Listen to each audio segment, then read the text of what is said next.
Hey, welcome.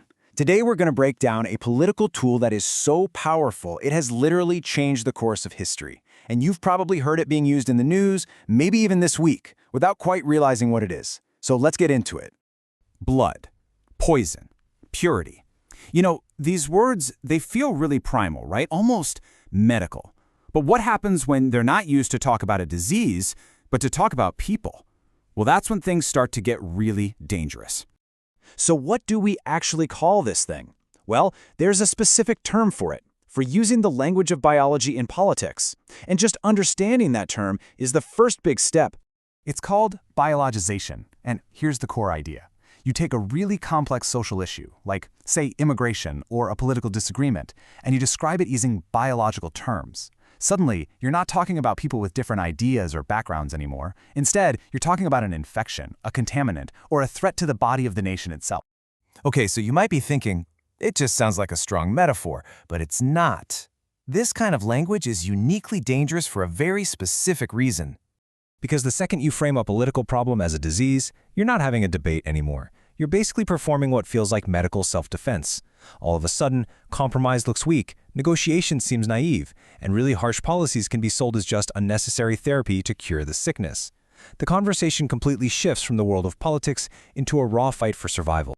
And listen, this technique is anything but new. To really get a grip on its power today, we have to look back at some of history's absolute darkest moments. For example, in Mein Kampf, as it's documented by Yad Vashem, Adolf Hitler talked about poisoning and the lowering of the racial level. See how the language is deliberately dehumanizing?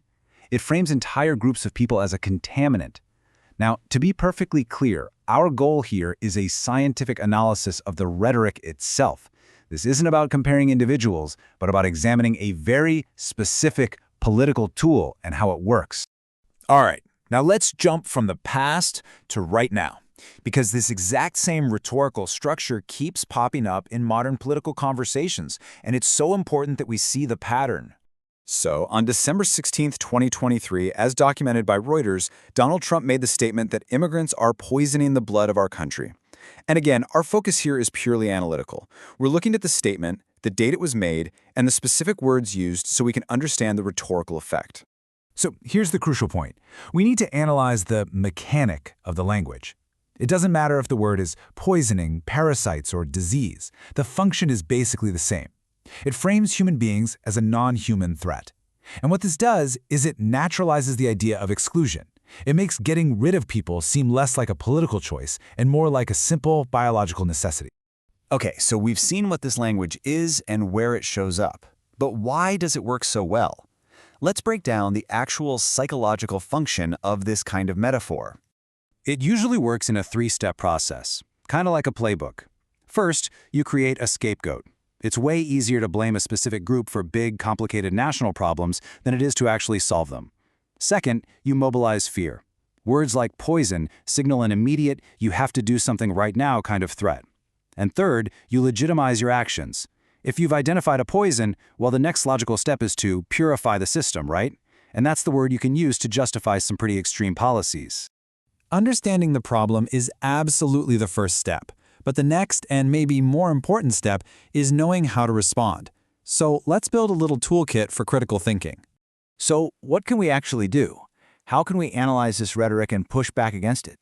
Here are three simple but really powerful questions you can ask yourself whenever you hear this stuff. First, are we talking about concrete, verifiable facts here, or just vague emotional claims? Second, are we talking about people as actual individuals or as some abstract substance like blood or poison? And finally, what are the other ways to even talk about this issue? We could be using the language of economics or human rights or personal responsibility instead. So, what are the key countermeasures? Well, it all starts with media literacy. Honestly, just learning to spot these metaphors is a massive first step. Then there's something called pre-bunking. That's where you explain how the technique works before it gets used, which kind of vaccinates people against its effects. We can also demand better from news sources, ask them to provide context around these quotes, not just repeat the inflammatory language. But maybe the most important thing is education, because the most powerful counterargument is the simple truth.